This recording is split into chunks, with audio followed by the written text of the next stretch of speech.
summary of some the new regulations that were prepared and voted upon at last month's meeting regarding public comment. They're at the back of the agenda so that you can also read them, but I'm going to read them out loud.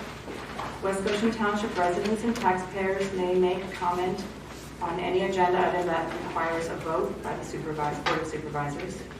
West Goshen Township residents and taxpayers may speak for 2 minutes per item. At the chair's discretion or at the request of another board member, a speaker may be granted additional time. The Board of Supervisors reserves the right to not engage in a question and answer dialogue with speakers. Comments are meant to be declaratory in nature and not interrogatory. A very special word for question and answer, just to be clear. Regulations for comment on items that are not on the agenda. West Goshen Township residents and taxpayers may make comment during the public comment period for any item not on the agenda. West Goshen Township residents interested in providing comment during this period shall submit their statements to the Township Manager at least 24 hours in advance of the meetings. The board and township staff may be prepared. So this is specifically when there's an item that is of concern to you, that is not on the agenda, that you would like to bring to our meetings so that we can hear you and be aware of it. But it's helpful to us if you inform Mr. Lalonde so that he can also involve the staff specifically, because typically they will have the answers to your questions or any issues. And to summarize again, for items not on the agenda, West Goshen Township residents and taxpayers may speak for 2 minutes per item. At the chair's discretion or at the request of another board member, a speaker may be granted additional time. The Board of Supervisors reserves the right to not engage in a question and answer dialogue with speakers. Comments are meant to be declaratory in nature and non-interrogatory.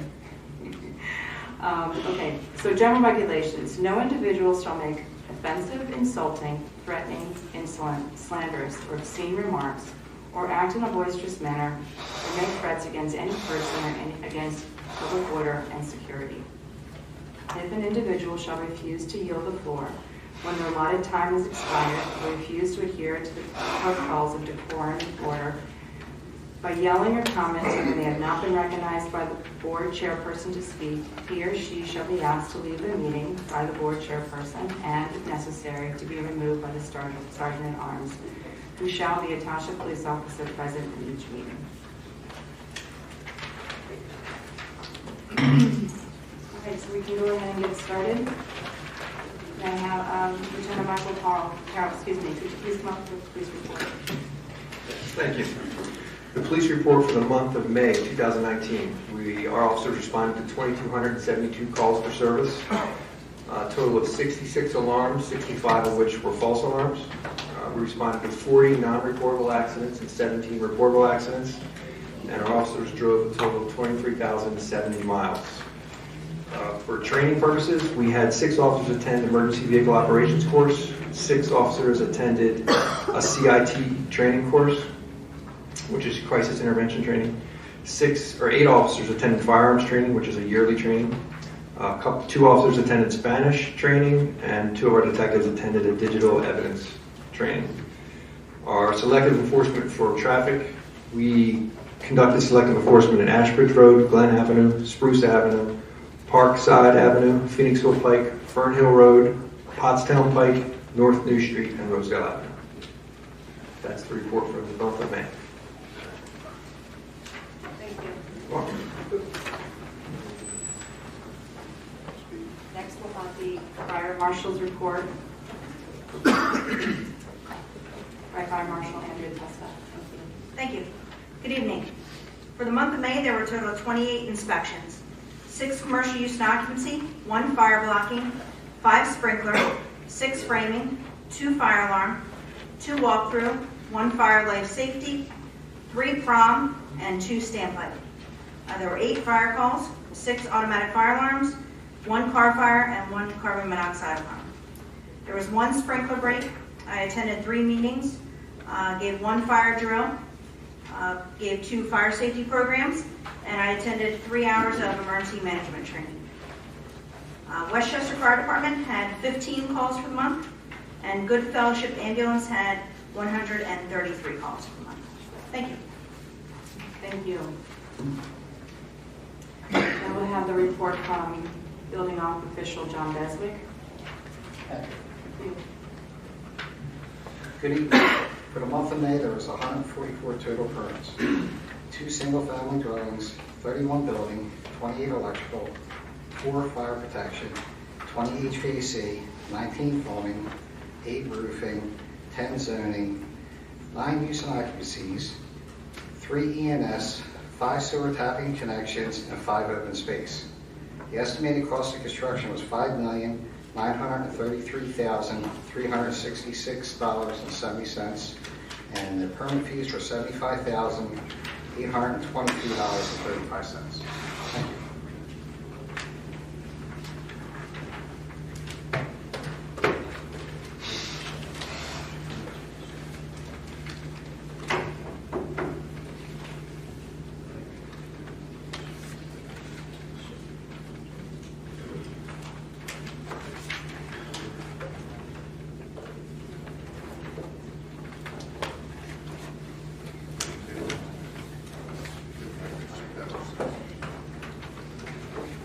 We were going to have the approval of the meeting minutes, but we're going to go ahead and table them. Unfortunately, I was not prepared for the current set. Thank you. Okay, so the next item is the treasurer's report, item 6.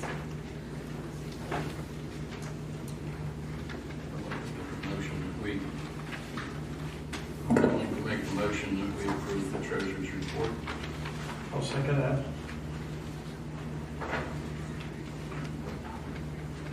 Any questions from members of the board? Public comment? If you're interested in coming up, you can raise your hand. Okay. All right then, hearing none. All in favor? Aye. Aye.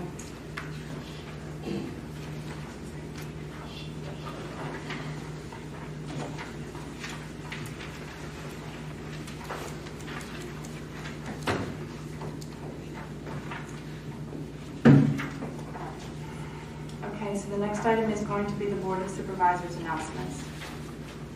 I'm going to start with you, Mr. Walsh. So yesterday, Ms. Thunderbeck and myself attended a meeting of the Regional Energy Planning Group. This is the Westchester Area Council of Government, and this is something we discussed as a board to fund a study by a group called CADMIS and look at how we can move to a renewable energy future in the 2030 to 2050 timeline. So the advisory group has come together. We've had a couple of meetings now. And the key information for tonight is that there's going to be a public workshop for all the municipalities, all residents of the municipalities, business owners, etc. Anyone's welcome to attend. It's going to be held on Thursday, July 11th from 6 p.m. to 8 p.m. At the West Whiteland Township building. So I would encourage anyone who has the time available to attend. It's a great way to get involved. The key things we want really is to hear from the public, to identify what the community sees as the priorities around renewable energy, define what you think a successful outcome would look like for this area in that timeline that I described, and to share with us what you see as the obstacle to being able to successfully make a transition and a change to a more sustainable energy future. So I encourage all the board members to be there, and anyone in the audience, if you could let your friends, family know, it'd be great to have a good turnout and hear what everyone has to say. Thank you. Mr. Burnell? On June 5th, I attended the county-sponsored fire and EMS seminars on major emergencies and how they handle major emergencies and what is needed in the planning for those. Was an enlightening evening. The second thing I have is the Historical Commission has, I believe, the ordinance ready to move forward forward with the procedure for adoption, which the first part of which is the advertising of it and the issuance of a notice to people. If you can correct me if I'm wrong on that, Ms. Camp. Yeah, I mean, if the board is comfortable, turn this on. I just don't have the latest draft in front of them, but typically we would have the latest draft in front of them. And at the last meeting, I indicated that I wanted to make sure that the inventory, which will be an appendix to the ordinance, that somebody has gone through that inventory and confirmed that the resources that are listed there are ones that the township is interested in continuing to protect as a Class 1 or Class 2 historic resource. So what I had asked you would be if we could go to the Historical Commission meeting, the next meeting, which is in this month, have that ordinance in front of them, have the inventory attached, and ask them for their final blessing to then present it to the board at your July meeting. Then the board would have in their hands the ordinance that they would then be authorizing for advertisement, and obviously notification to the property owners whose properties are on that list. I think we're missing a step because I don't feel comfortable without you having the latest ordinance in front of you with the inventory attached. I think that's needed, and I think I'd like to make sure the Historical Commission, I know you handed me the DVD tonight, I want to make sure that the inventory is, somebody at the Historical Commission's gone through that list of the Class 1 and Class 2s and says, yes, this is what we want to present to the board as far as saving and protecting and having them go through the process that the ordinance outlines. I do have a question and concern specifically about these buckets, so I think it's important that we do know how they arrived at these historic properties fit this definition. I think they said it would be more than likely a property that could be considered part of the national. Yeah, Class 1 are ones that are currently on the National Register or have been determined to be eligible to be on the National Register. And Class 2, I don't have the ordinance in front of me, I'm not recalling exactly. Had the same criteria. Okay.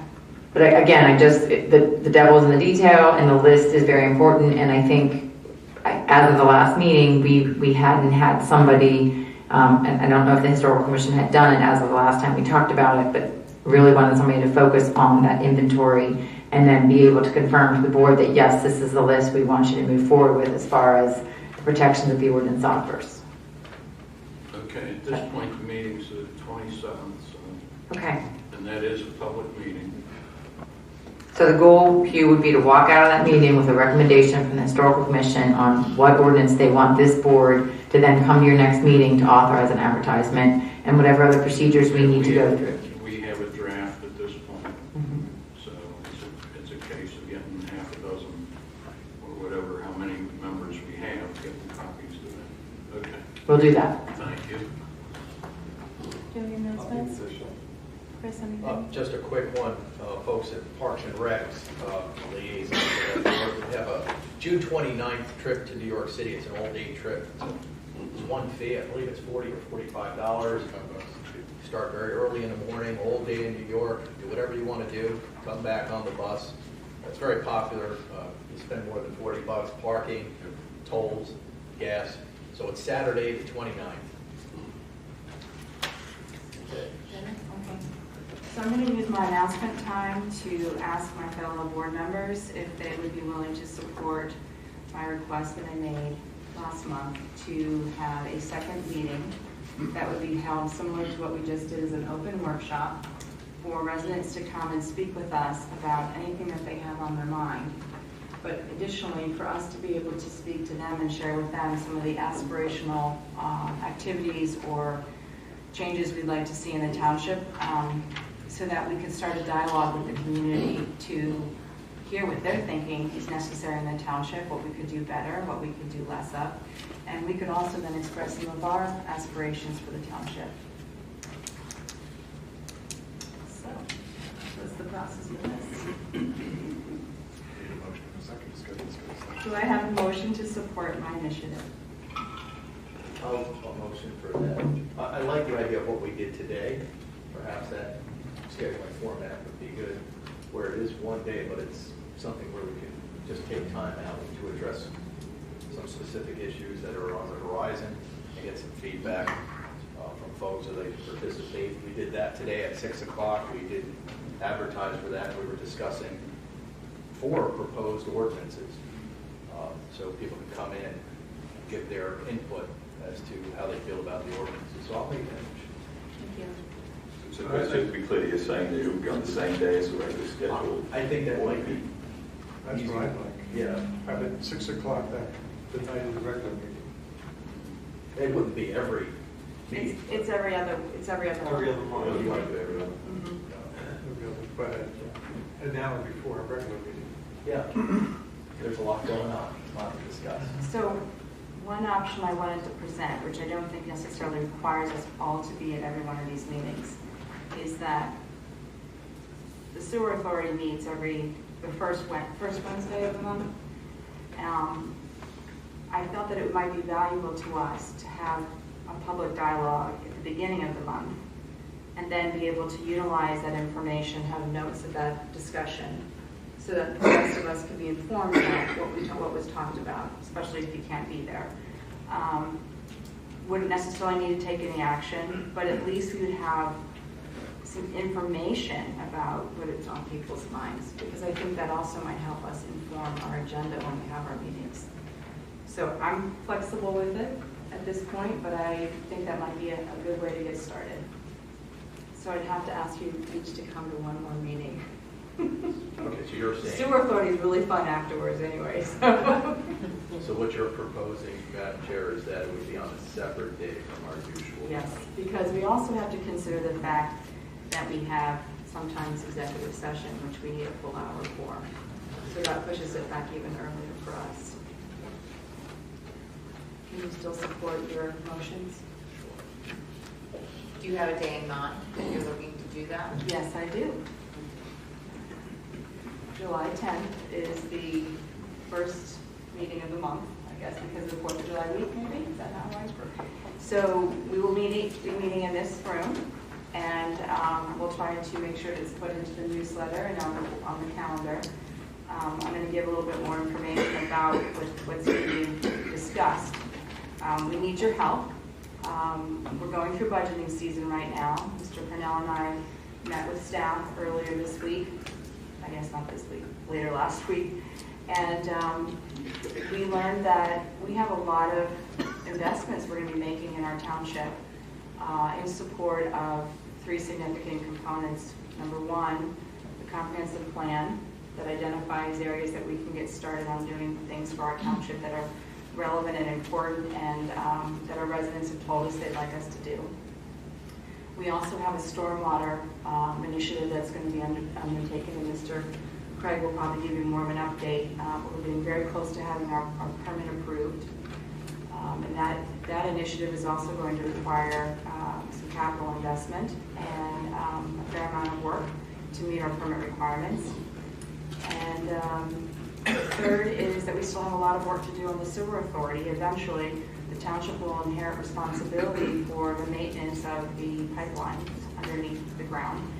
And we felt, after speaking, that maybe it would be helpful to get a way of prioritizing all the different needs that we have in the township, but to get feedback directly from the residents about how you'd like to see those dollars spent. So I'd like to second the motion that is that we will have a bi-monthly meeting on the same day as the board meeting, and we'll discuss the topics that we talked about here tonight. So prioritization from hearing from the public, prioritizing the investments that we need to make in the township, and any other things that come up that we feel we need a dialogue about, like the regional energy planning, etc. Oh, yeah. So I will, if that's the motion, I will second it. When I asked the question about when, was it like the first Tuesday of the month, the third Tuesday of the month? Is it as you, because he's going to have to advertise it. So he's going to need to know. It'll be the first Wednesday of the month. First Wednesday. Unless for some reason we have conflict, too many conflicts, and it's not, there aren't enough supervisors here to even hear, listen. But And then, of before course, the that sewer would be- authority meeting, every first Wednesday of the month is the sewer First. authority meeting, so it'll be before that. Yes, Okay. It's every other month. Every other month. yes. So first Wednesday of every other month, starting in July. But in July, it's the 10th because of the holiday. Yeah, they went really And I want this to be a fluid experience so that, we're not, if we find that that's not a convenient time for the majority of us, then we might make that change to before our normal meeting. So for purposes of making it more clear in terms of the motion, what you would be authorizing is to conduct a work session meeting at 6 p.m. on July 10th, the first Wednesday of September, and the first Wednesday of November. That would close you out for 2019. Thank you. That's going to be rather than the first, like 6 o'clock the night of our regular meetings. Correct. We would not be having it at 6 o'clock. We would be having it at 6 o'clock on the first Wednesday of the month. Those 3 months, June, July, September, and November.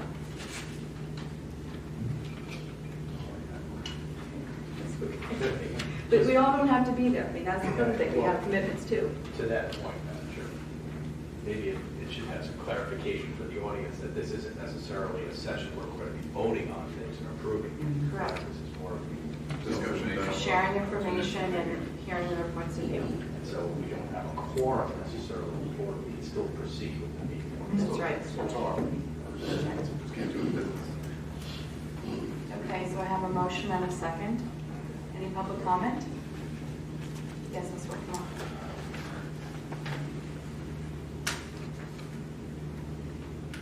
Hi, good evening. I'm just wondering if you would consider starting in August and doing August, October, and December.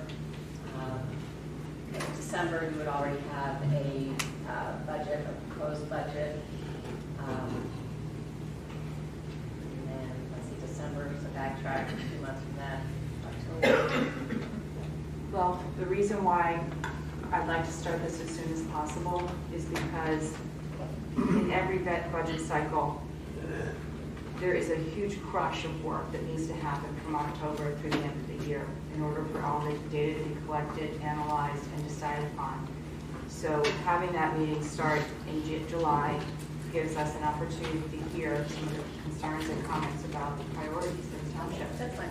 Okay, thank you. I'll see you 3 months or whatever. Okay. All I feel right. like you're doing that to kind of accommodate certain people. We're accommodating the budget cycle, essentially, the staff that need to get the work Well, done. no, I also thought having a second meeting would accommodate certain residents, so. Oh, since well, I it's can't for make everyone. July, I thought maybe. Oh, okay. Yeah, John, I'm in Penway in West Goshen. I think it's a great idea. I really commend you for you making that suggestion. If I might also add, make it more informal, maybe just like a circle around here rather than you sitting in front and the rest of the folks sitting out front here and throwing stuff at you. Make it more of a kind of a session where people can really talk to people as community people.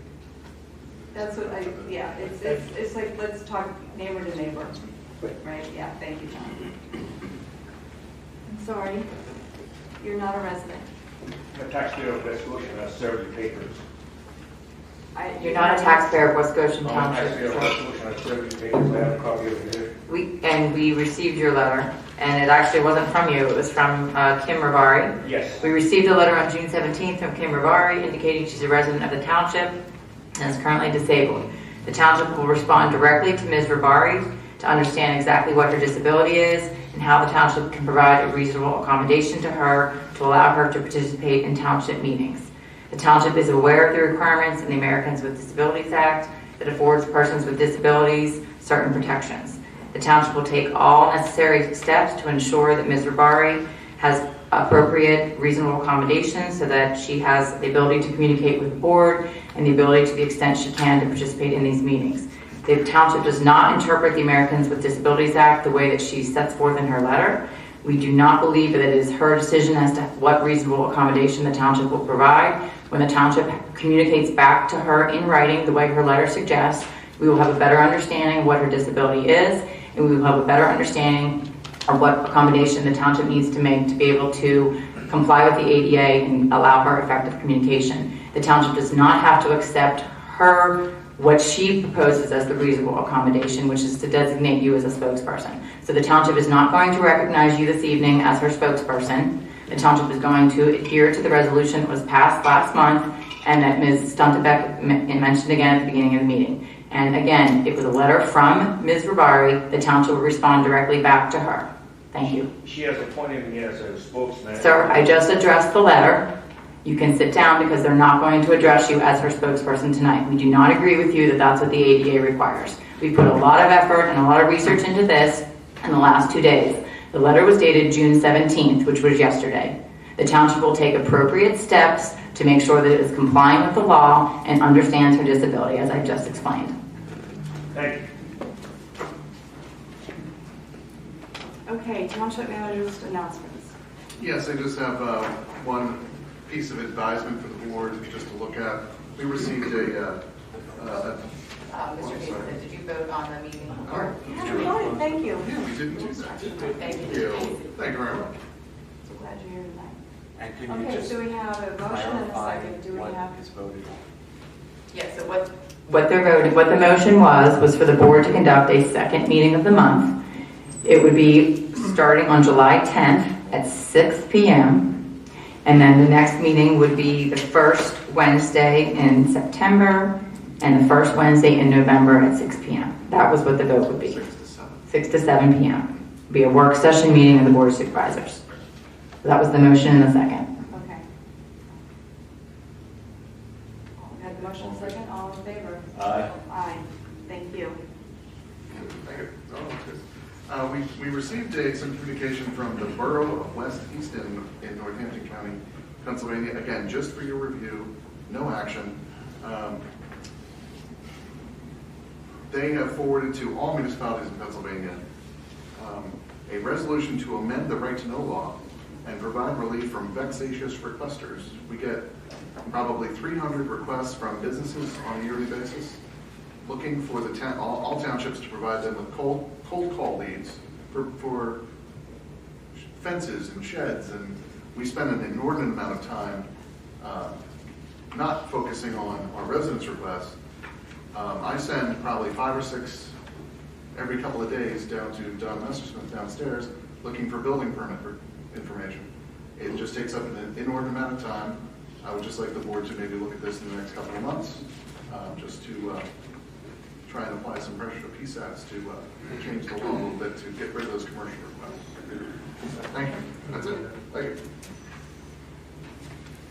Mr. Craig? As was alluded to earlier, on May the 23rd, we received our second round of comments from DEP regarding our TMDL PRP plans.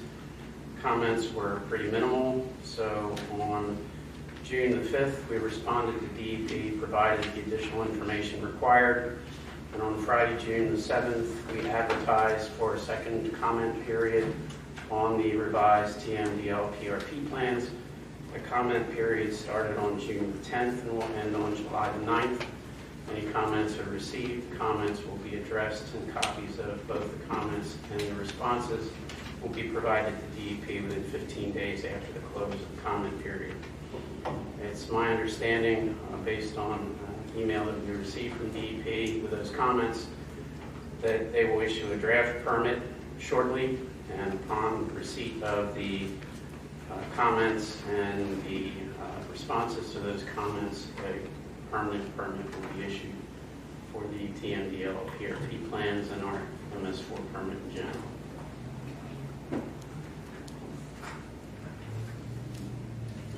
Did you also have an update on the Greystone project?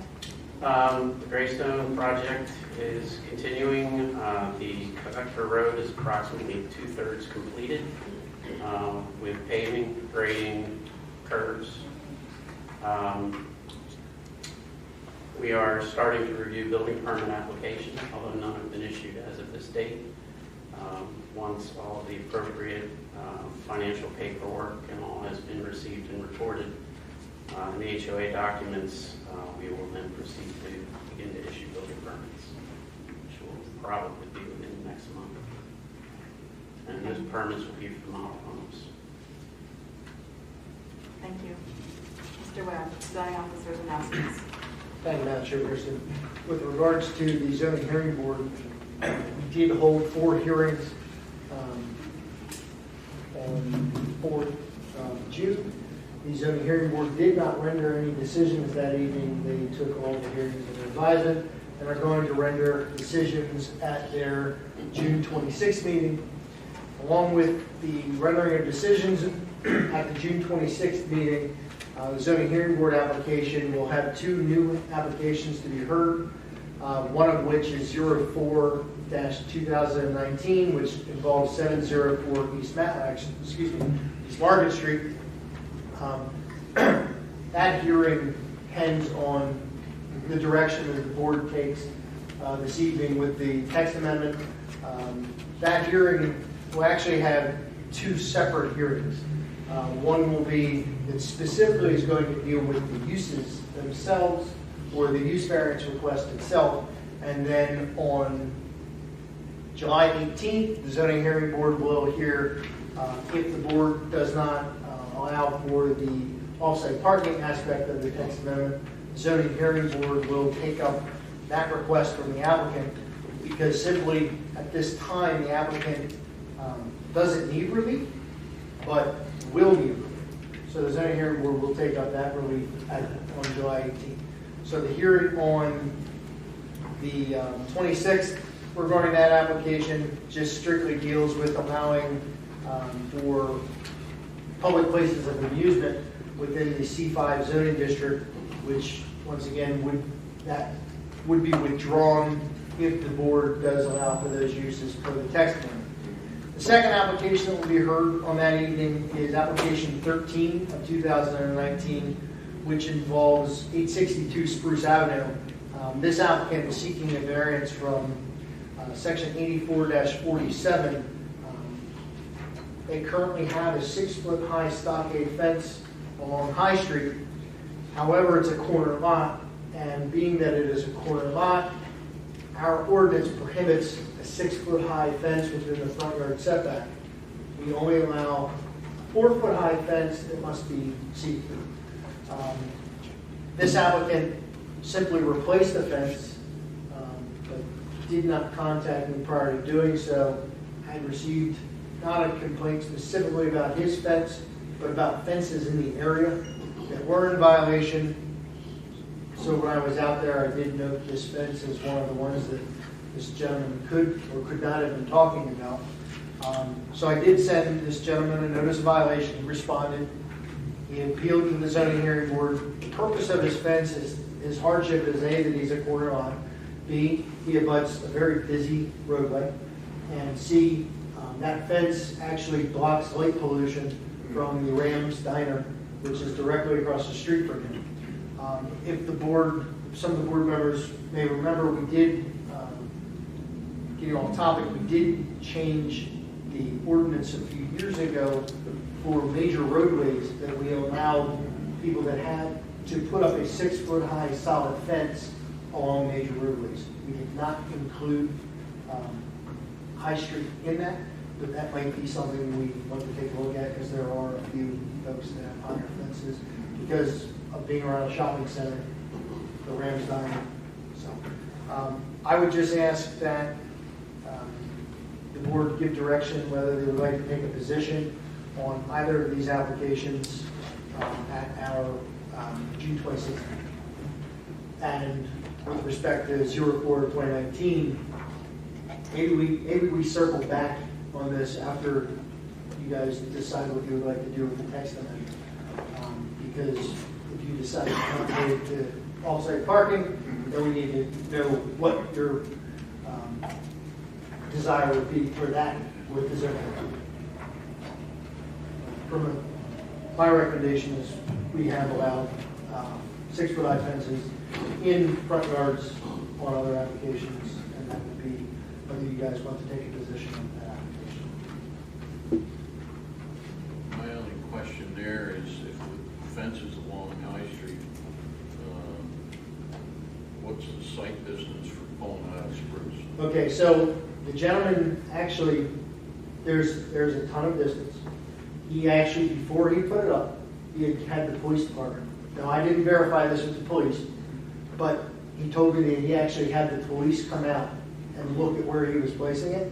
And there's probably 10 feet or so off of the intersection. There's plenty of site distance. There's actually the neighbor on the other at the other corner is actually getting a notice of violation because they have shrubs that you can't see past unless you are actually in High Street to be able to look to it. Okay, thank you. Yep. So would you need direction for us to not oppose it, whether it goes through, or do you need direction from us asking us to approve the 6-foot? Whether you would like to take a position to send Kristen to take a position maybe, or to give me recommendations like we did with the last hearings for the zoning hearing board to maybe put into their order. If you have no objection to the application, which would allow the 6-foot fence in the front yard, you would just let them go to the zoning hearing board and present their case, basically. That'd be my suggestion, not to oppose it.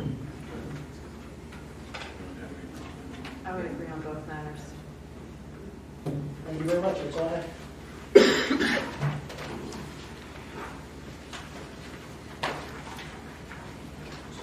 Okay. Can we circle back to Okay, you? I'm sorry, I neglected to bring up one item in your packet. We received communication from Del Val.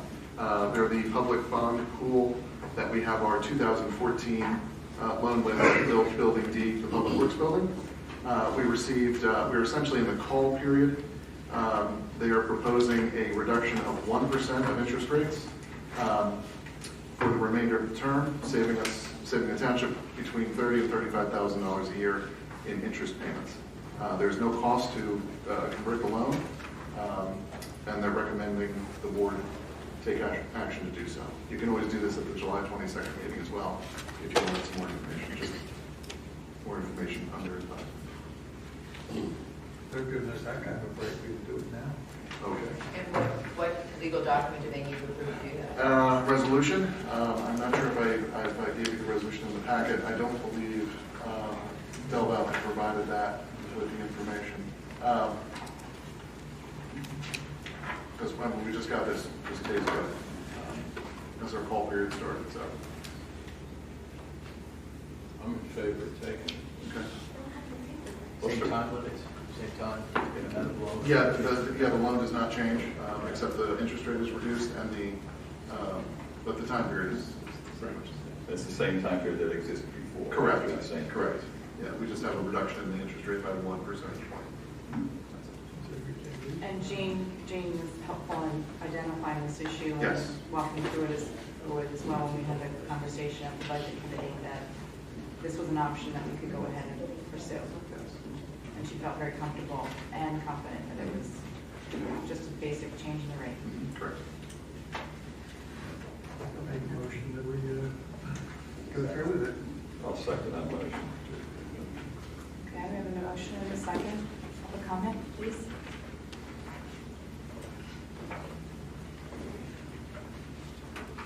Hi, good evening. Margie Swart. Do you have any information in front of you? They do. Yes, we do. Yeah, the entire packet. So is this an agenda item? How did this just come up? It's just under board advisement. I didn't ask them to take any action. They decided to do so. It wasn't on the board's agenda for action. They just made a decision to do so. But was this part of township manager's announcements or? Yes, because Yeah, I was just asking that. Ms. Denham appointed him to bring this issue to our attention. That's why we had a packet of information provided to us to explain what was going on. Is it possible I'd like to have a copy of that information? Sure. And just think it would be wise to have our director of finance here to discuss this with the board. Oftentimes, it's just not so simple as Del Val, who makes money off of this transaction. Of course, he's going to come and recommend this to the board of supervisors. So I just don't think it's as easy as let's refinance. I mean, what loan is this on? Is this the Shark loan? It's the 2014 Public Works Building loan. So that was a refinance. So the Public Works loan was actually from what, 2010? Okay, so this is a loan that we just keep regurgitating and regurgitating. So right now, just pay it off. I don't understand why we keep refunding these bonds, and the only one that's really making money.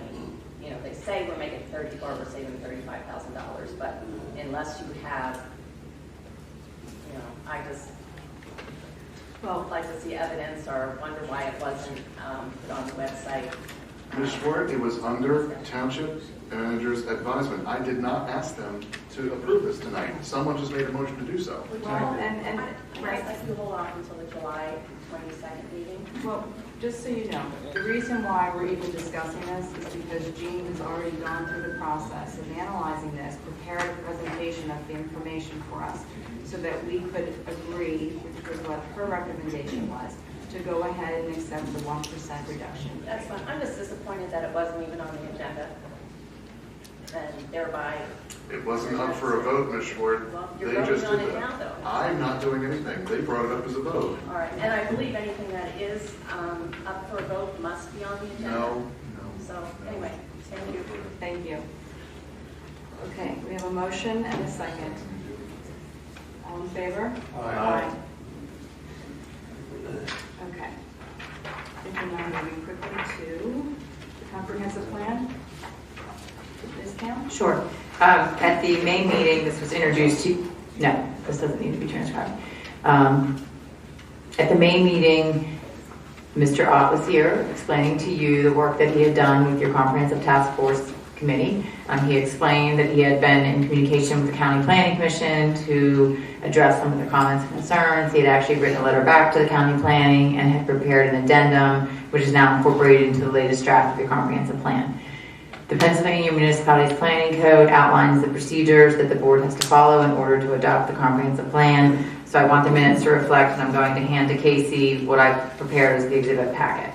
So the first one is Board Exhibit 1, which is a proof of publication. Tonight had to be advertised as a public hearing, and we had to advertise it 2 consecutive weeks prior. So on June 3rd and June 10th, we advertised this as a public hearing. That's Board Exhibit 1. The second exhibit is your comprehensive plan has to be reviewed by the County Planning Commission. And so we sent this, or Casey sent this on April 3rd to the County Planning. So that referral form is my second exhibit. We also have to send a copy of the comprehensive plan to the contiguous municipalities, and Mr. Lalonde did that with a letter of April 3rd, 2019. So that letter, those letters are my Board Exhibit 3. The fourth exhibit, it must be also sent to the Westchester Area School District. Mr. Lalonde sent this to Dr. James Scanlon on April 3rd, 2019. That's my fourth exhibit. B5 is a letter that we received from the County Planning Commission that Mr. Ott referenced at the May meeting, which they provide comments back and suggestions. So those comments were taken into consideration, and that letter was dated May 9, 2019. B6 is a letter from the East Bradford Township Manager, Mandy Cantlin, providing recommendations to the board and to Mr. Lalonde with respect to the comprehensive plan. B7 is a letter from your Planning Commission. Mr. Hellman, the Secretary of the Planning Commission, wrote indicating that the West Goshen Township Planning Commission reviewed it at the April 2nd meeting and made a motion that passed unanimously to recommend approval of the comprehensive plan to the board. That's the 7th exhibit. And the 8th exhibit is a letter from Ray Ott addressed to Mr. Lalonde, and that is dated May 29, 2019. And that's where he outlines the changes that were made as a result of the various comments that have been received. So the Municipalities Planning Code indicates that to adopt the comprehensive plan, you have to do so by resolution. And that resolution I prepared basically goes through the planning stages and the planning steps that you took, the advertisements that we've done, and then the important part of it is on the second page where basically you're adopting the 2019 comprehensive plan. So that's the resolution for you.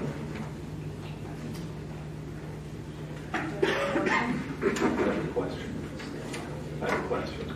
Okay. Is Mr. Ott around? Yeah, I think he had another thing. Okay, so in his letter on May 29th, he addressed the comments received back from the Chester County Planning Commission, but I didn't see a specific reference to the comments received from East Bradford being incorporated.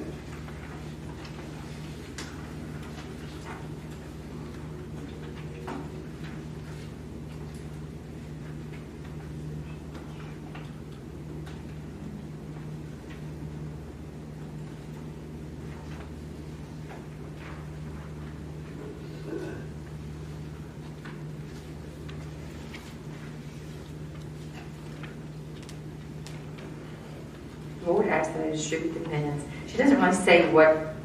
To a specific request about that nature area on. Yeah, my recollection from Mr. Ott's presentation was that he incorporated that Tide Road project into our map. Yeah, I thought he did mention that.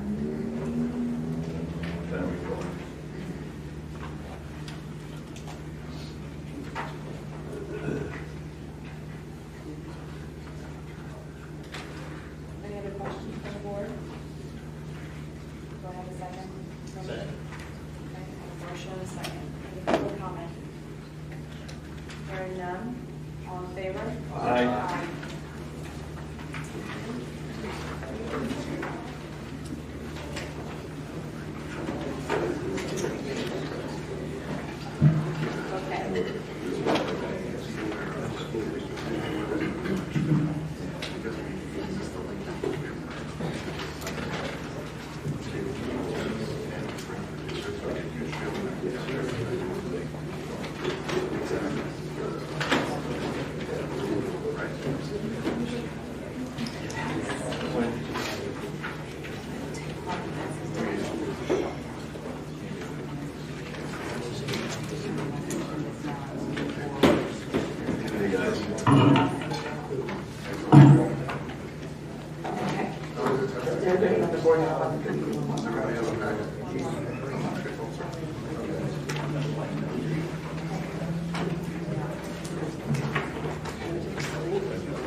Okay.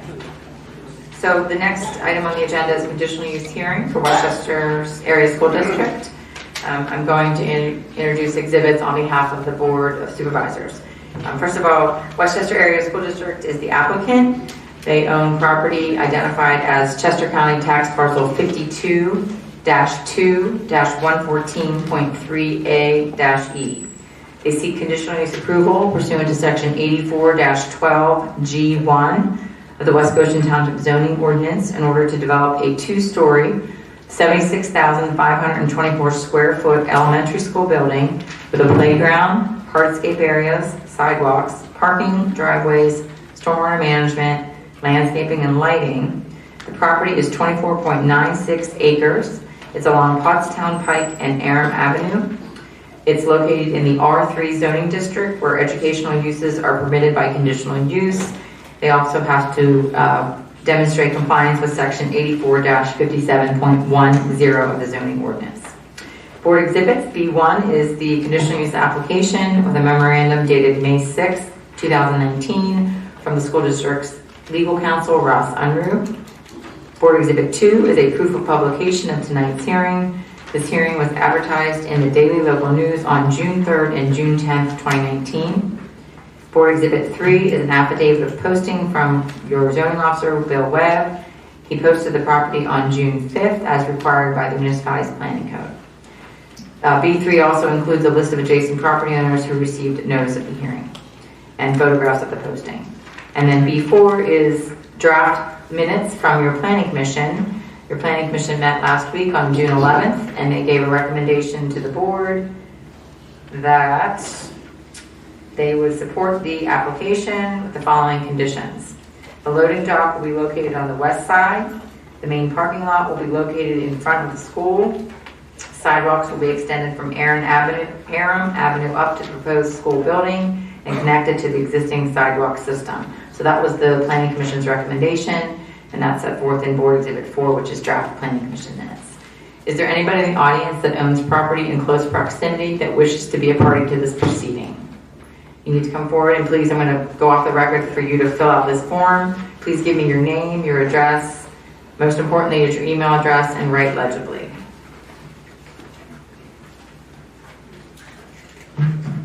There's pens right here if you guys need. Do you all own property in fairly close proximity to this? Okay, awesome. We're going to take a minute to let them fill this one out. Right there.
Done with those forms, please bring them back so we can let Mr. Unruh decide whether he will accept you as a party.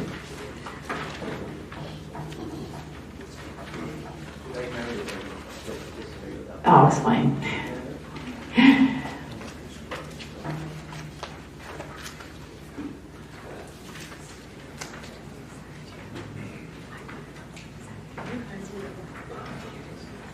Thank you. Okay. Is there one other person?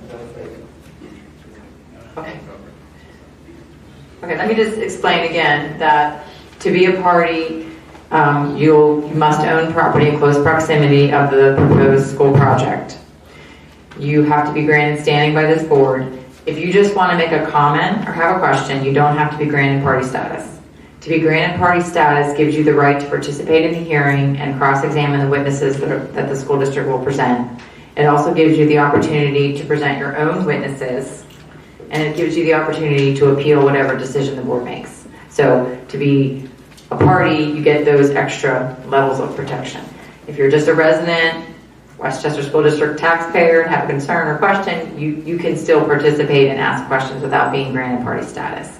But to be granted party status, you have to demonstrate you have legal standing as the courts would declare. So the first one is Douglas Jansen, Janssen, 14 Green Hill Road. He says he's an adjoining property. Mr. Unruh, do you have any objection? No objection. Okay, he will be admitted as a party. Vincent Gallagher, 1017 Woodview Lane, across Aram Avenue from the existing park. Any objection? Scott Bailey, 5 Peaceful Lane, next door to the property. It's 5 Peaceful Lane, which is off of Green Hill, is that correct? But does your property abut up to the school property? He's saying it abuts up. No objection. And then Anthony Sinnott, Sinnott, and I will provide all of these to you, Jim. 1 Peaceful Lane, and again, says he's next door. No objection. Okay, so all 4 of those gentlemen will be admitted as parties. So how we will proceed at this point, I will turn the hearing over to Mr. Unruh. He will present his witnesses under sworn testimony. After his witnesses present, the board will ask questions if they have any of the witnesses. I'll then go down the line with the 4 parties, and then we can open it up if anybody else in the audience has a question. So, Mr. Unruh, please proceed. And Mr. Unruh, do you have any objection to the admission of the 4 board exhibits? Or No objection. Thank you. Please proceed. My name is Ross Unruh, solicitor of the Westchester School District.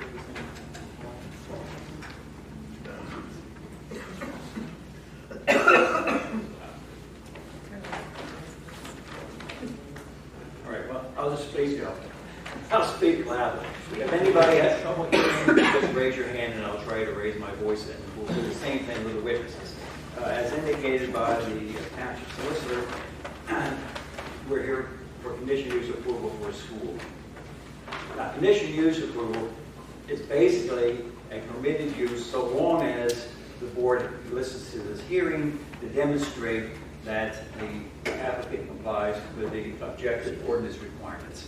So that's why we're here. There's a second stage. If the board were to grant the conditional use approval for the use of the property, that's what we're here for today, the use of the property, then there's a fairly expansive time within which the applicant submits land development plans, which deals with all the detailed engineering.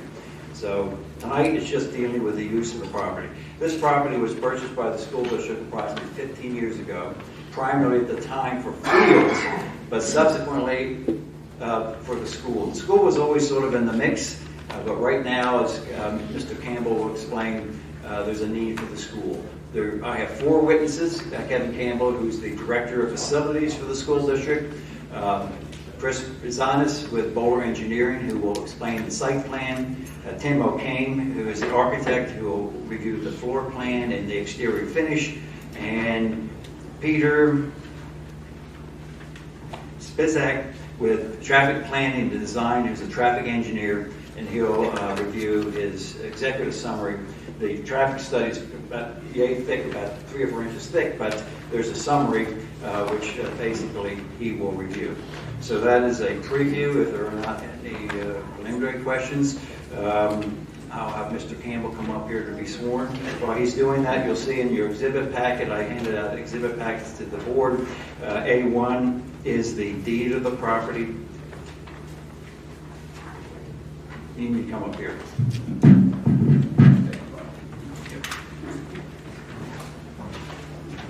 Raise your hand. Do you swear the testimony you're about to provide will be the truth, whole truth, and nothing but the truth, so help you God? I do. And you're Kevin Campbell, and you're the Director of Facilities and Operations for the Westchester School District? Yeah. And how long have you held that position? 17 years. And before you were working with the Westchester School District, did you perform similar services for other school districts? Yes, I've been in this business for 30 years, working previously for the Central Bucks School District, the Marple Newtown School District, and the Dagentown Area School District. So you're familiar with school facilities and how they operate and how they're laid out and how they're maintained and how students get to and from school. Absolutely. Now, although this has already been identified, and the board's exhibit A2 is a copy of the application with a cover letter from Bowler dated May 8, 2019, and also to the rear of it are two letters, two will serve letters, one in March 6, 2019 letter from Aqua saying there will be public water, and a May 7, 2019 letter from Mr. Moffa, the wastewater superintendent, saying that there'll be sanitary sewers and facilities available for the facility. That's correct. Now, also in the booklet, I included an aerial exhibit A3. Now, I'd indicated the property was purchased approximately 15 years ago. Is that correct? The property was purchased October of 2002 from the Goshen estate. And in the interim, it's been used primarily with fields in conjunction with the township. Right. In 2005, the township and the district signed a cooperative development agreement to develop the property known as Lambert Park and Henderson North, and that agreement was executed, give it the exact date, June 22nd, 2005, and then the final collaborative agreement between the township and the school district was signed on the 17th day of June 2009, which was a lease agreement leasing back the parcels that had been developed as athletic fields by the school district to the township for the residents' recreational use. So we're looking at A3. There's an access road that exists now with a parking lot. That's correct. And on the left side, there's a, looks like a baseball diamond. There is a, to the left side, if you're looking at it from the bottom up, to the left side is a large softball field with a soccer field overlay. And in the outfield of that, at another tier up, is a soccer field. To the right of the main driveway is a soccer field and another smaller softball, which we call a JV softball field on the property.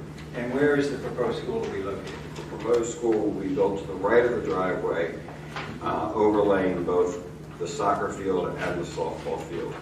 Now, the facilities to the west or to the left of the main driveway will remain? They will, yes. Okay, and this is located along Aram Drive in its intersection with Pottstown Pike, which is just south of the intersection of Pottstown Pike with Green Hill Road. That is correct.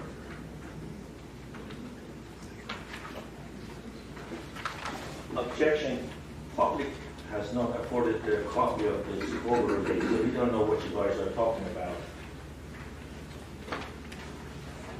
I appreciate you wanting to point that out, but as I said in the past, you don't have standing to speak for tonight. A taxpayer of Westchester School District, as Madam Celeste stated, I have standing. I can speak.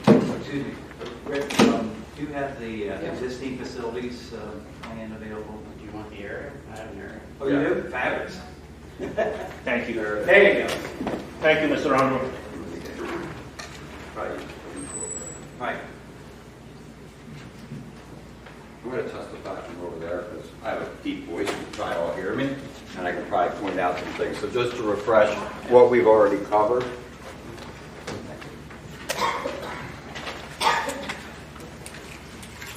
So in 2002, this parcel of land was purchased or condemned from the Jarakian family's estate, for development of athletic fields for our Henderson High School. Along with the intention that even back in 2002, there was discussion of development of the Jirakian property as a residential community. We built these fields to service our Henderson High School because we were landlocked. Since 2002, we've been able to purchase additional parcels adjacent to Henderson High School, making these two fields not necessary to support the athletic activities of Henderson. We now are aware, as all of you are, that the Greystone development is going in.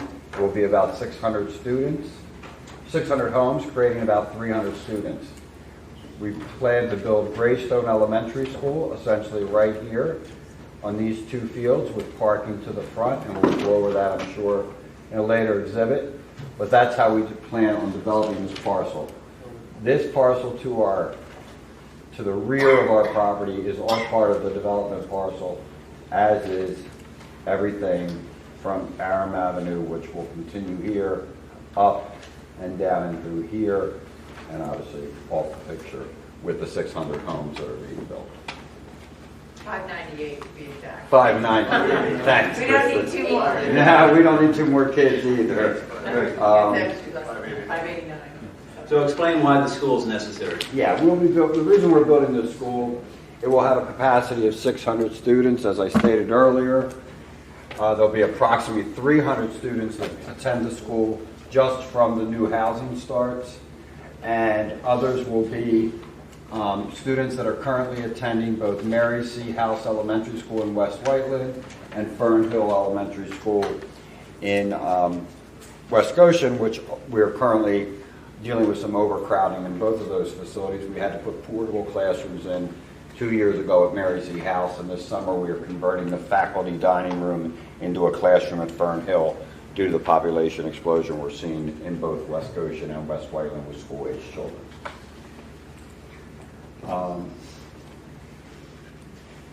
We were before the Planning Commission? Yes, you heard the Planning Commission's recommendation, and you're agreeing with the recommendation that the parking be in front of the school and that the loading dock and the trash receptacles be located in the left rear. But you have a question about the sidewalk. Is that a fair statement? That is a fair statement. Since meeting with Mr. Lalonde Money and being before your Planning Commission, I went back and reviewed the 2002 agreement between the township and the school district on the development of the joint parcel. And I think that that needs further review legally with regards to who would be paying for that sidewalk, as the agreement talks to co-shared costs of all pedestrian and vehicular traffic on the site, in case I didn't have a chance to call you today. But so I'm asking that we hold on that till the land development phase so we get a clearer legal description rather than approving something today. All right. Now, we're referring to Exhibit A4, which I have in front of you. Kevin, can you both? Oh. Yeah. That was prepared to demonstrate where there is not a sidewalk coming up from Aaron Drive. But to get to the school, that appears to show a significant grade difference for which there either have to be steps or a significant amount of switchbacks that comply with the ADA for the students to get onto the school property, correct? Correct. We originally had thrown some stairs up to the property, knowing that we would have handicapped accessible parking, not intending to walk any of our students to the site. However, the request to bring our students in a walking manner or the community would require us to become ADA compliant, and it is a 7-section walk crossback. And that would be, so these are the steps we originally had proposed. Due to the grades, you would need to put 7 layers of turnbacks in order to meet the grade compliance for students to walk to the school. Obviously, it would require a retaining wall and a lot of other supporting structures in order to build that in that location. Has it always been the school district intention to bus the students to the school? Actually, another agreement that was signed as part of the estate was that we agreed with the developer who is building bus stops into their development that we would bus their children. And in order to do that, we were able to shrink the size of the footprint of the building to have less impact on the neighboring lots. And so we kind of traded that off, and we met with our transportation department. I will be honest, that hill that you would ask students of 5 years old with a backpack or a trombone, they're not going to walk. It's going to become a parent drop-off issue, and I think that would have a much greater unsafe condition than if we brought them all in buses from the neighborhood. We're going to be coming through the neighborhood from all of our other neighborhoods anyway. And we all met on that and agreed that that was the best approach. And you mentioned the Rockians, but you've also met with the Reasers who are developing the... Yes, and that discussion took place with the Reasers who were developing the property in conjunction with NDR Homes. Is it fair to say you have a cordial relationship, the school district has a cordial relationship with the Reasers? Yes. Yes. And certainly the township will be doing this. Right. I don't have any other questions from Mr. Campbell. Sure. Mr. Campbell, so the discussion around the ability to have students walk to the facility, did you have that discussion with the Planning Commission, and did you describe to them the issues that you described to this board tonight? I did not. Was not aware of exactly. We had that study since we were here before the Planning Commission. I met with your township manager on Monday. I forwarded him all our concerns. Chris, who will be here later, actually drew the drawings and can testify much better to the impact. But we were not aware until I walked in and I said this, the grades through here and through here are very difficult for a billy goat, let alone a 5-year-old. Right, we just found out about this, Sean, last Tuesday. Yeah, we were not anticipating putting sidewalks in because we knew that we had already planned to put busing through the neighborhood to keep the traffic flow through the neighborhood at a minimum during school transitions, rather than having, we tend to have a lot of parents in our community who drive and pick up their kids from school, and that just creates a lot of backup. If there are no other questions, then Mr. Campbell will move to the... Wait, that's not. Is there anybody else on the board that has any questions for Mr. Campbell? Mr. Jansen, any questions for Mr. Campbell? And so you need to come forward. You need to come forward because we need to put it loud and clear. And these again are specific to questions to Mr. Campbell. Is there a projection on the number of bus trips per day? I don't have that in front of me, but I would tell you that 600 students typically is about 9 buses. There's 78 seats in a bus. We try to fill our buses. We're never 100%. So if you divide 600 by, say, 72, we'd probably have 6 additional seats on each bus just to give them leeway. You're looking at 9 buses. Twice a day? Twice a day. 9 buses twice a day. Traffic control will be handled by the traffic engineer? Yes. Okay. I just have a general question as an environmental person. We've all seen what happened in the Jirakian estate and how the soil has been stripped of a lot of trees and growth. In those woods surrounding actually to the south of the building and to the south of the parking area, yes, in there. That's all remaining. We moved the school so that... And also where the parking area is, there's a lot of seedlings in there. Yeah, they're not substantial, but yes.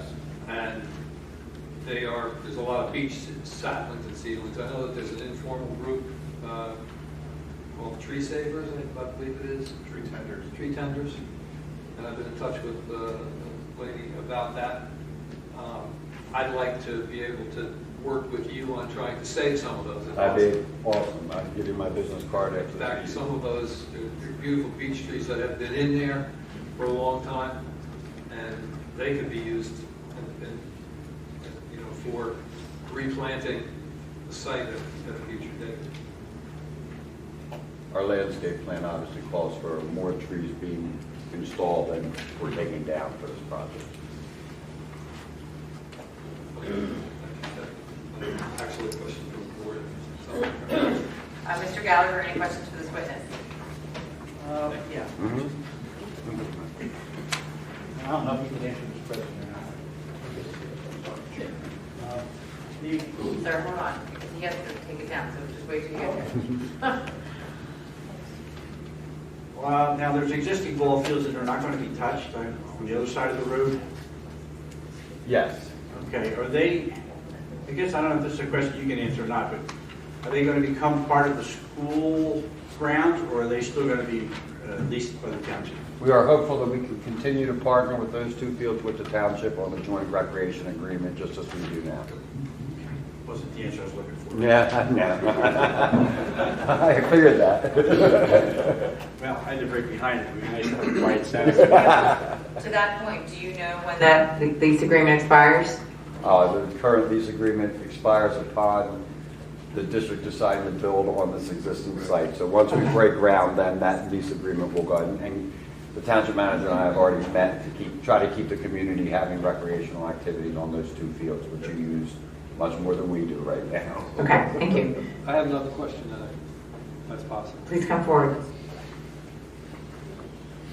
And this is more towards the board, because the lease agreement. Well, then you should wait. We'll give you an opportunity at the end. Yeah, we want to try to keep this orderly and have questions for Mr. Campbell. Mr. Bailey, any questions for Mr. Campbell? Just one.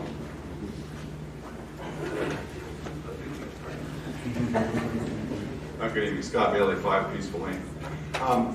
There is a parking, at least on the plan that I have, on the eastern side of the building. I thought I heard when I came in that the parking was simply going to be in front of the building. I'm a little confused with that. No, there is a parking lot for our staff. We felt this was the best location. It will back up against the stream that runs through here, and then the proposed houses are built here. They will be very well shielded up in here with evergreens and other plantings. So I don't believe there'll be any houses where you just pointed at my neighbor's property. Right here? Yes. Yoder's property. I'm just north of there. I don't know how far back you own, but I believe that if you come down to this area here, that is owned as part of the Jirachi estate. If you go back to the aerial, maybe, could you do that for me, Rick? Well, my main question was just about that. I thought we were just told the parking was going to be in front of the building, and there does appear to be a parking space on the east. Yes. I'm just going to show you from an aerial perspective, Scott, where that parking lot's going to fall. It's going to be here. Right. As you know, that's down a grade, so I think your parcel is here or here. Right? I'm up to the right. I'm right there. Yeah. Right there? Mm-hmm. Okay. So I don't think this will, I mean, that was one of the reasons we did that in here for the faculty, was to keep it no day-to-day, but we do have parking right there. I guess this is your neighbor's parcel? Yes. Okay. All right, thank you. And Mr. Is it Sinat? Am I saying that right? No, first time, so. Sinat? Yes. Do you have any questions? Not at the moment. Okay, thank you. All right, next one. Mr. Gallagher has another question.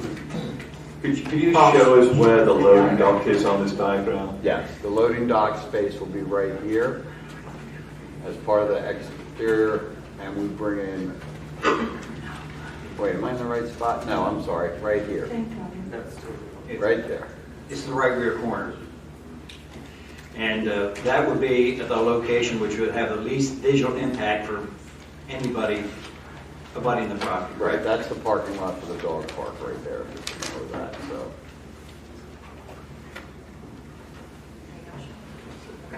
Next witness. Yes, Chris Prezinas, forward, please. I'm sorry, it sounds like there's people in the audience that have a question. For Mr. Campbell? Please be quick. Yes. John Hellman, West Goshen, also on the planning commission. I'm sorry, can you say your name again? Sorry, Mr. Hellman, you need to stand here. Well, I'm going to show in the printer there, but if I could point my finger along in front of the building. Can you give me your name again, please? My name is John Hellman from West Goshen, also in the planning commission. We had discussed, even though it wasn't an ordinance, so we couldn't make it a condition upon our recommendation. We discussed putting some pedestrian safety measures in front of the building there, whether they be bollards or high sidewalks or something. So we just wanted to pass that suggestion on to the board here when they make their consideration for accepting this. Okay? Tom, did you question?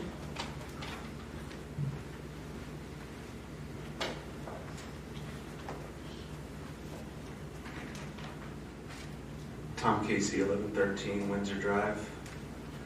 With regards to the pedestrian issue, with the Jirakian development going in, what exactly have you discussed with the developer for Jirakian as far as the potential for children to walk? Besides the 7 switchback. As I said, that discussion led to the fact that in order for us to build a smaller 2-story facility, they requested that we bus all the students in and out. And honestly, due to the speed that people will traffic on and the number of cars that could be on Arab Avenue, Penndot is the ultimate decider as to what is a safe cartway for students to walk. It's not the township, it's not the school district. And all they have to do is Penndot come out and say that's not a safe cartway, and we will be forced to bus those students. Typically, if they get one complaint or experiences, Penndot typically rules on behalf of the complainant. So we can plan for all these walkers, we can talk about all these walkers. One complaint can then make us transport those kids. Anticipating what we know from our historical perspective of running 10 other elementary schools, we believe that we'll be forced to bus these students based on residential complaints. So we're planning to do so from the get-go. So the roadways are Penndot that go through the Jirakian? No, Penndot is the ultimate state agency that rules on whether a walking route for a student is safe from home to school. They have that jurisdiction. So you appeal, a parent appeals to Penndot and says, I believe my child is not walking what is a safe route to school. And then we go through a hearing process, at which point we usually, honestly, just cave because the costs are too extravagant in order to make the route safe. So in this case, we're overly, to make it ADA compliant, we're going to spend more money than we would busing the kids. And then we're not asking them to walk on rainy days and snowy days and all those other days where they have their trombone and their trumpets. Right. Well, that was the point that I was wondering. It's hard to prevent kids from walking to school. My child went to East High School, just recently graduated, and I saw kids walking down Airport Road, and you can't prevent it. So I would think it would behoove both the developer and the school district to have this alternative in plan available, because if I'm moving into a neighborhood like this Jirakian, coming from where I grew up in Philadelphia, where I cross roads to get to school that were extremely dangerous, that Penndot did not step in and could care less what my parent had to say. The folks that move into that Jirakian, there will be children who will walk. You can't prevent it. So I'm just saying, with regards to the future and this plan, it might be a good idea to have that potential that if this arises, we can put it here. So I would also say to you the opposite could be true, that if we do create walkways that are unsafe for those who cannot control their children walking to school, then they are choosing to, and we are supporting putting their children at risk. So those students who walk along Airport Road, we don't want to be accountable for. Well, just one last thing. The speed limit in the Jirakian development is set to be 25, correct? Not on the collector right now. Not on the main road. Thank you. Thank you. All right, no other questions? I have a question quickly. The school district's required to give busing within a certain, if I remember correctly, distance.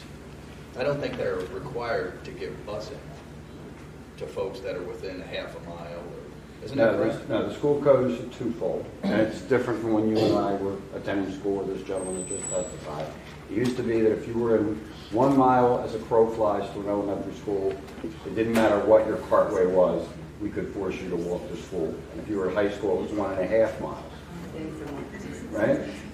And now that has been superseded because of the courts to allow Penndot to come in and say if you live 200 feet from a school, yet the cartway that you'll be walking along is unsafe, we must transport that child 200 feet to the school. So the jurisdiction doesn't change, you know, the maximum is a mile we can make you walk, but anything from a mile in is determined by, is it a safe walking route? And that is not a district call, that is a Penndot call. So has there been any investigation into creating a safe walkway and saving on busing? There, again, we will tell you, and I had this discussion with my superintendent tonight at 4 o'clock, he's saying the same thing, and I'm saying, there is no way in my mind that you're going to take, what's the elevation change? We covered this the other day. Chris can testify better than me. The elevation from here to here is a lot, right?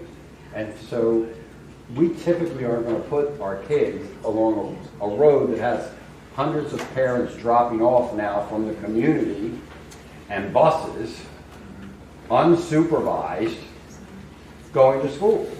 I guess you didn't answer my question. Was there any? Yes, there was. We looked into cost. Yeah, the cost is not the thing. We don't look at cost. We look at safety first. Then we look at cost. We did not believe when we analyzed this school, its location, and the cartways that surround it, and the transportation that will occur on this collector road, to believe this was a safe route. We can make the decision to bus without Penndot. That's the decision we made for the safety of the kids going to Greystone Elementary School as a school district. Right? So now to build walking paths on top of that and encourage unsafe conditions is what we're saying. We don't think that's such a great idea. Yes, it's wonderful for students to walk, but this is not the place that we want them to walk. I guess that's the concern. I mean, who's to say they won't walk? So I'll end the conversation there, but my concern is safety, like yours. And who's to stop these kids who live in Greystone or nearby from walking? You know, they're walking on an unsafe road with a lot of traffic. It's a concern. So I understand your point, but I guess it could be a circular argument going either way. Thank you. Mr. Larry.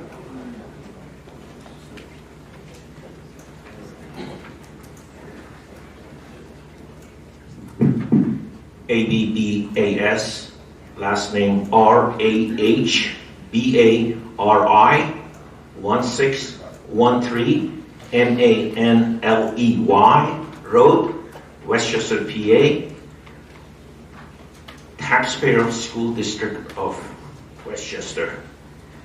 I just like the record to reflect, earlier I made the objection. I like that record to reflect that there was absence of overhead projection and the public could not participate on the discussion as required by Sunshine Act and certain provisions. Sir, this is a conditional use hearing. The Sunshine Act does not govern what happens at this conditional use hearing, so please don't cite the law when you're wrong on the law. All deliberation shall be conducted openly, and it wasn't done. So I like the record to reflect that. All deliberation shall be conducted openly. Question, sir, is... This is not a question for Mr. Campbell. You're making a statement. No, this is a question for Mr. Campbell now. Well, but what you just stated is not a question. You basically made a speech about your point of view. It is not part of what you're doing right now. What I was going to do is make sure the record reflect I participated and I made an objection because the record wasn't clear. So the question that I have is this project wholly funded by Westchester Area School District or any other entity party to this endeavor? No. Thank you. It will be funded completely by the Westchester Area School District. That's why.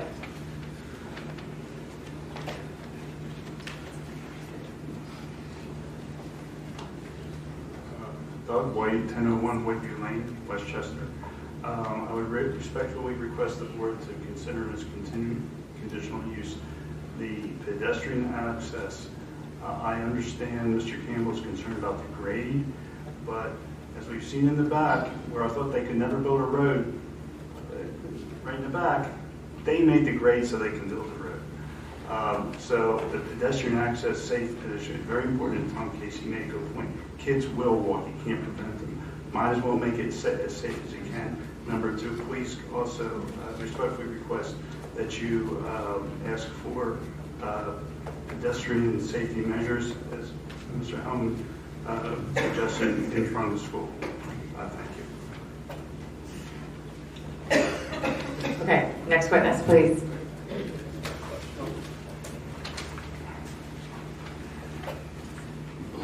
Please raise your hand if you're sworn. Raise your right hand. Do you swear testimony about the Bible be the truth, the whole truth, nothing but the truth, so help you God? I do. And you're... Can I just get it if you spell his name for me real quick, please? CHRISPUZINAS. What do you do for a living? I'm a civil engineer. And by whom are you employed? Boulder Engineering. And are you licensed in the Commonwealth of Pennsylvania? Yes. And Exhibit A5, would that be your curriculum vitae indicating your education and your experience as a civil engineer? Correct. I'm offering Mr. Puzinas as an expert witness in civil engineering and land preparation. Any objection from the board? No, he is so recognized. Thank you. And that looks like the site. That's the grading plan. Would you mind doing the site plan, please? Which one do you want, the overall plan or the? Overall site plan, please, yes. Yes. Correct. And a copy's in your booklet, but to make sure we're squared away, a copy of it's on the screen so everybody can see the site plan. So the school has already been testified to is located in the, looking at this plan, the upper right-hand corner. Correct. And the same access is the road that's there now, and in the center of the site, the driveway loops around for the bus drop-off and pickup. Yes, they're maintaining the existing access road and then adding 2 connection points, one in the front of the building for buses and one in the rear for loading and employee parking. Okay. Where's the loading again? The loading is located here in the back left corner of the building. And that gray area to the west of that, is that a playground area? Yeah, there's 2 playground areas. There's one here and here. Sorry, you can't say here and here. You have to identify on the plan.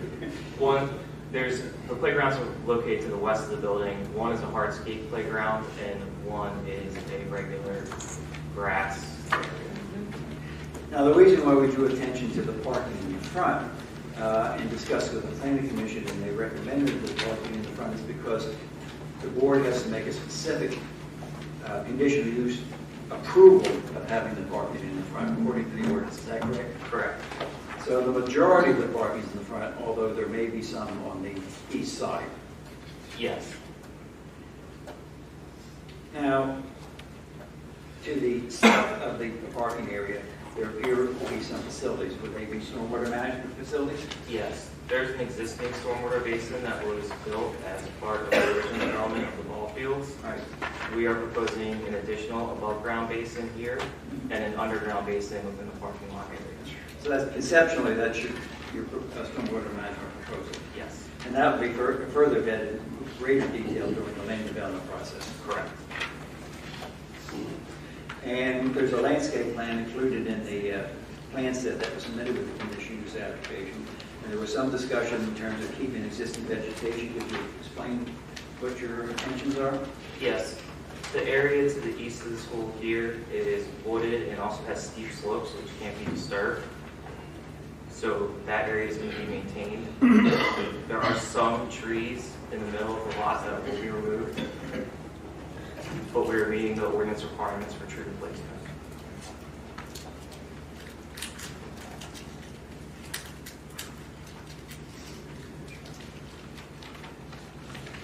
Now, are you familiar with the general design standards in section 84-55? Yes. And have you reviewed the specific design standards in section 84-57 Yes. And is it your professional opinion that the proposed conditional use application and plan are generally consistent with the design standards and requirements set forth in both of those 2 code sections? Yes. Have you reviewed the general standards for conditional use approval in section 84-75 of the code? Yes. And again, is it your professional opinion that this conditional use application and plan are consistent with those general standards. Yes.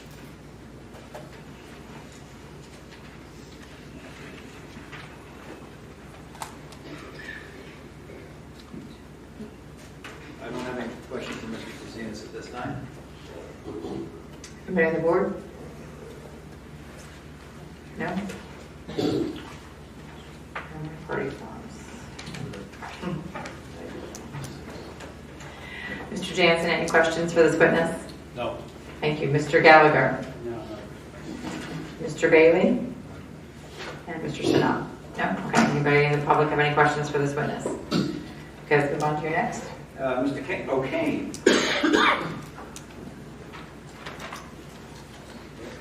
And you are Timothy O'Kane, correct? And you're an architect. I'm sorry, we need to swear him in first.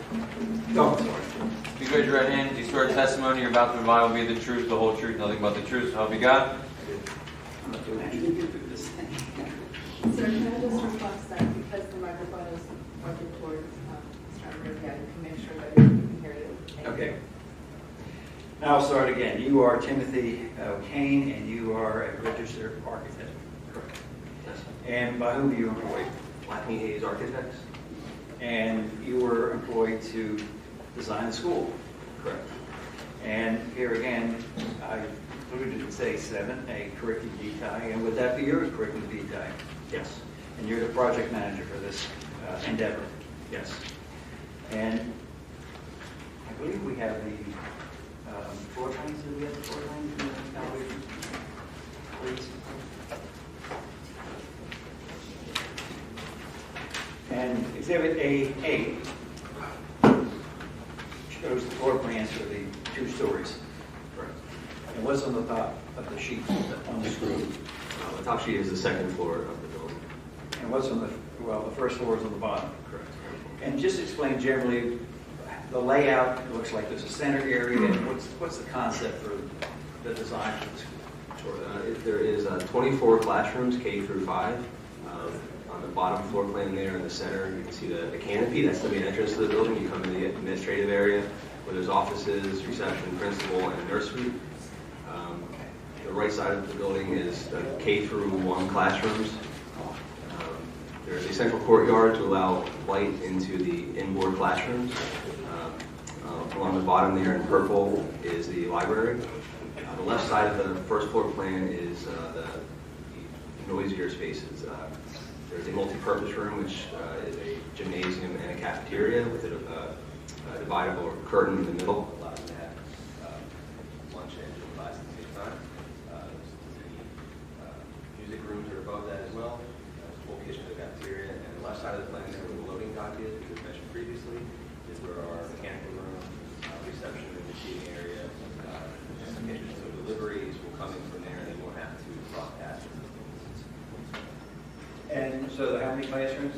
24, K through 5, and then there's also smaller pull-out learning support spaces like resource, ELL, gift. And moving on to A9.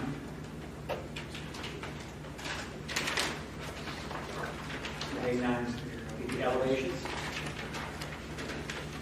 Yes. And what was the concept here? How did the elevations come about, and how were the exterior finishes determined? Well, since the site was once part of the larger estate Greystone Hall, the school district wanted to pay tribute to that 1907 English country manor style building.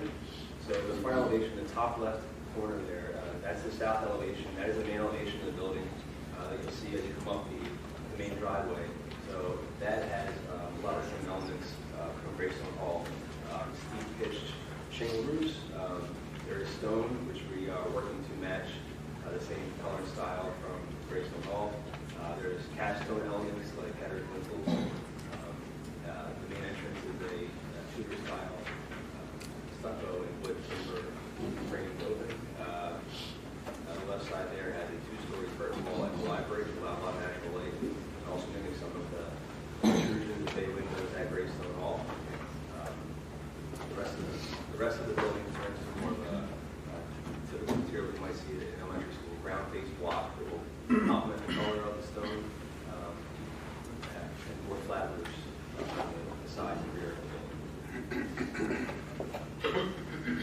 I do not have any further questions of this witness. Board members, anybody? Yes, I have a question. Did you consider for the roofs either a green roof on the flat roofs or solar voltaic on the pitch roofs?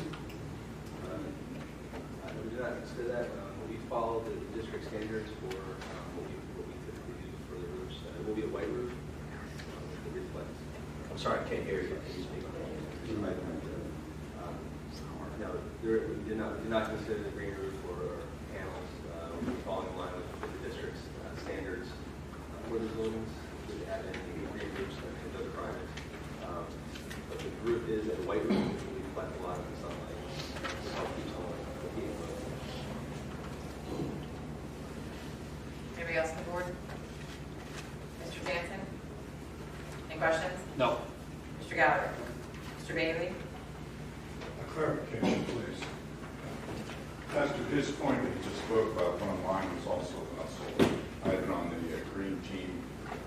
He has to type in every word that's said, so it's really important for him to be able to hear it. I'm just not sure whether comments about this specificity should happen now or during later in the Right now is only questions of the architect, so anything relating to his testimony? Yes, I was trying to, one of my comments was also about solar. I knew the district was trying to be as energy efficient as possible, and the green team that I participated in with Mr. Campbell looked into it very much, and I would like to back up his opinion. I'm just not sure whether it's now or later. Well, you can write it down. Thank you. Thank you. Okay, Mr. Sinnott, any questions? No. Okay. Anybody have any questions for this witness? Please come forward. Has to be a question directed to this witness related to his testimony. It's not statements, it's not comments, it's not suggestions, it's a question. Mr. Berry, this comment is directed to... It's not a comment. It must be a question directed to the last witness. The question directed to the registered architect. I appreciate, ma'am, if you don't scream at me. I can't. Anyway, sir, during the course of designing this plan, given the controversy exists around the 5G, have you given any consideration with respect to the wiring of this building, either as hardwired or Wi-Fi? And given the controversy exists around electromagnetic radiation, has there been any review or plan review or consideration whether this is going to be hardwired or Wi-Fi? The only thing I can speak to, our electrical engineer would handle most of the wiring, but I can say that for the district's request, kindergarten and first grade classrooms will not have Wi-Fi, they will have hardwired data. Thank you, sir. I don't believe the microphone's working. No, it's not. Battery's gone. Battery's dead. Battery's dead. All right. Well, any other questions to this witness? If not, I'll involve the traffic engineer, please.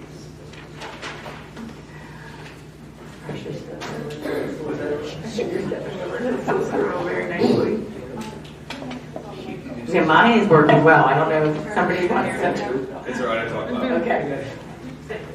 Raise your hand. Do you swear the testimony you're about to provide will be the truth, the whole truth, and nothing but the truth, so help you God? I do. And can I get your full name, please? Peter Spizak, S-P-I-S-X-Z-A-K. Thank you. And you are a traffic engineer? I am his transportation plan.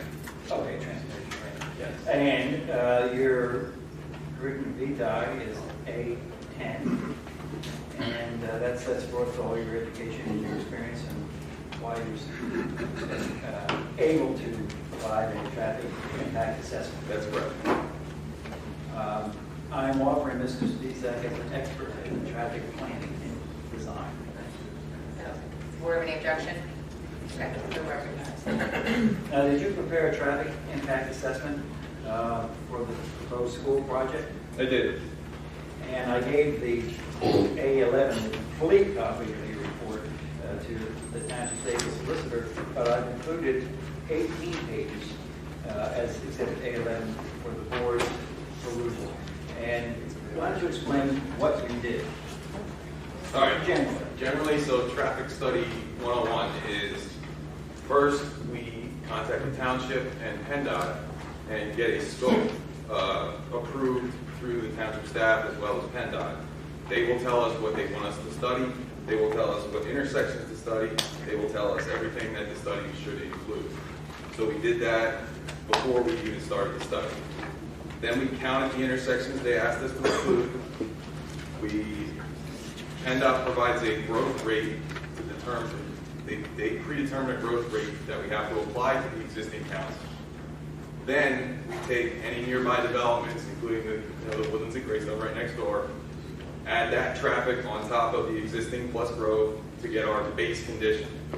Then on top of that, we add in the school traffic, and we get an analysis of existing conditions, base conditions, and projected conditions.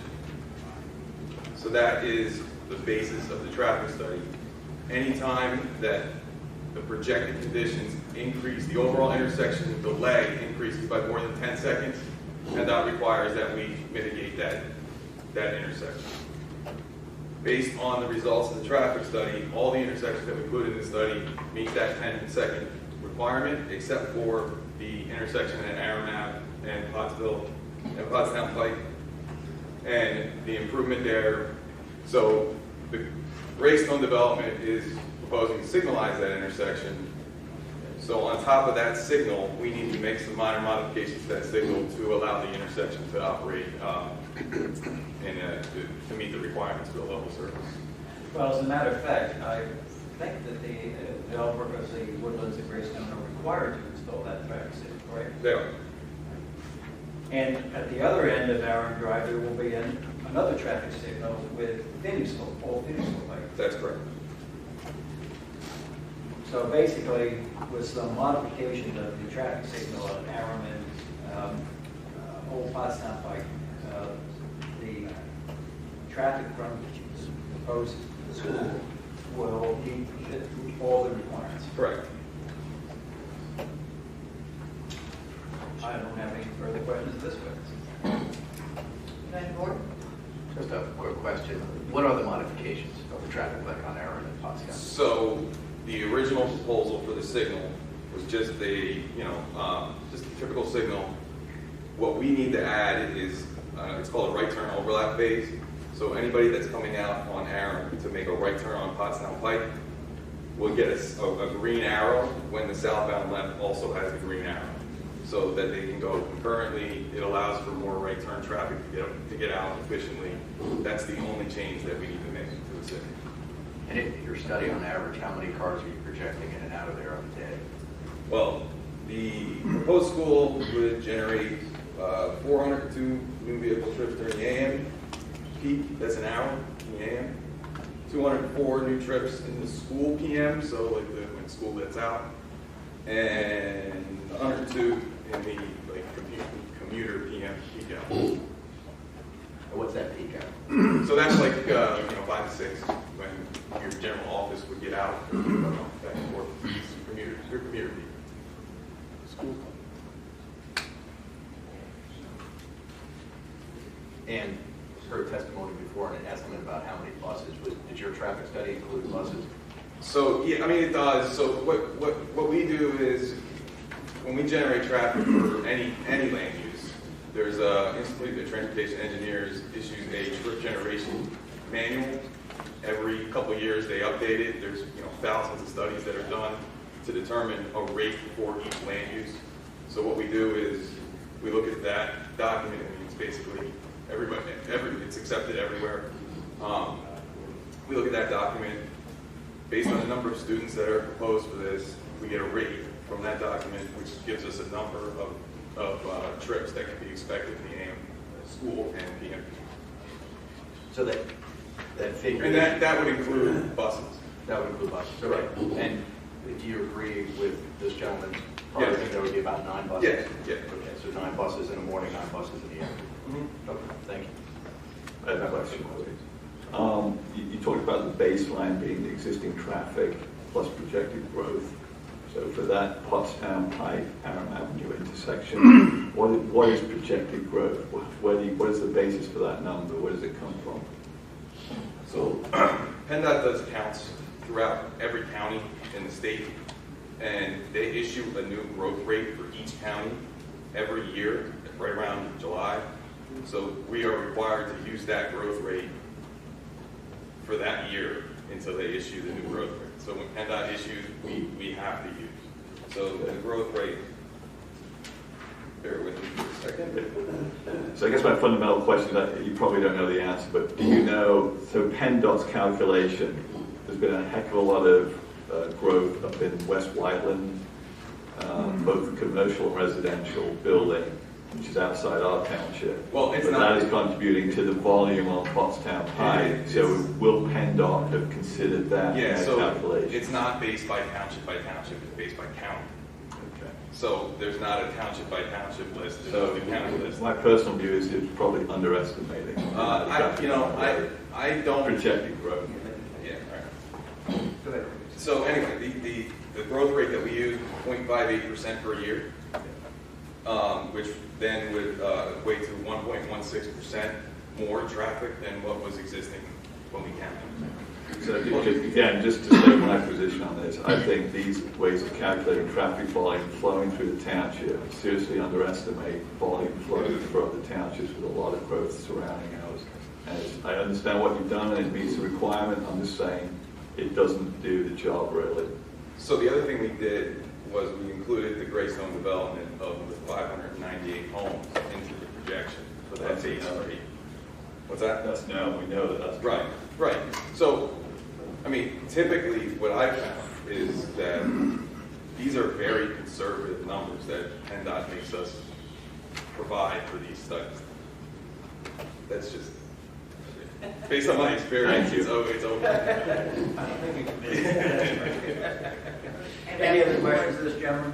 I actually have a question. So as far as, have you discussed with the developer of the directing estate when they anticipate having that traffic signal in? And then when does your phasing change occur? Does it not occur until the school is built? So will there be a time period where the traffic signal will be there without your phasing change?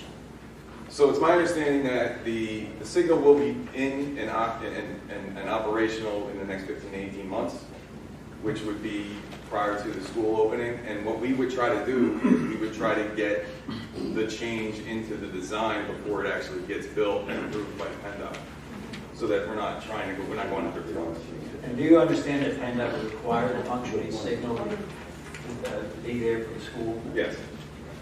And the school is anticipating opening in September 2021, is that correct, Mr. Campbell? Yeah. So whatever you're proposing to do for the traffic signal, you think you'll be able to coordinate that with the developer of the directing estate? You don't want to change it halfway. Okay, that's what I was trying to get. And honestly, it's a small change. Okay. All right, parties. Mr. Jansen, any questions for this witness?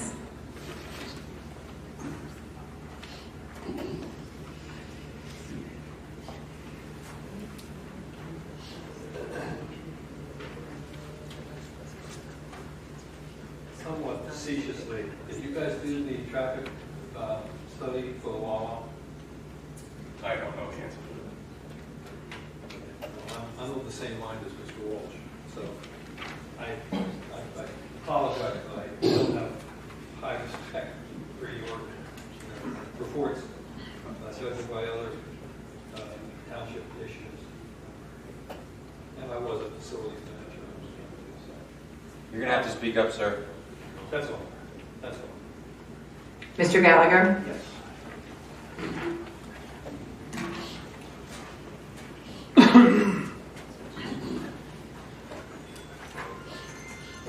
Ms. Gallagher, Woodview Lane.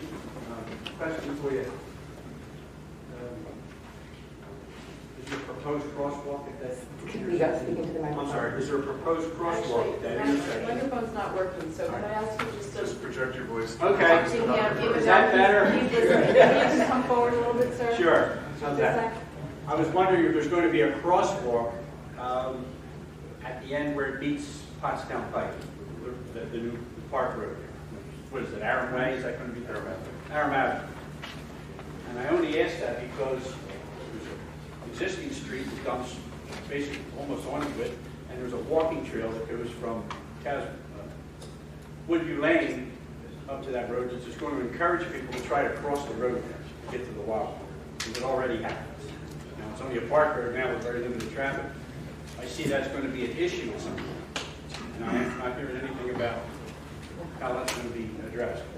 Because I envision children with bicycles shooting up that trail or coming off that street and trying to cross that road.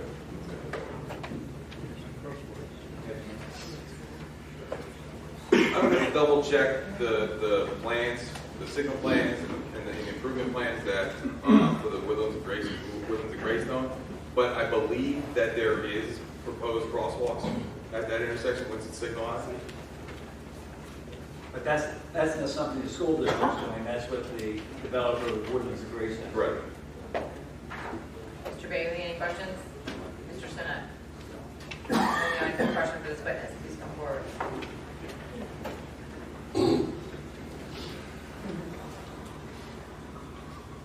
Abbas Riveri, I try to project my voice so you can hear it, sir. It should not be construed as a disrespect. Mr. Studziak, I apologize if I butcher your name, but at what month this traffic impact study was performed? What month of the year?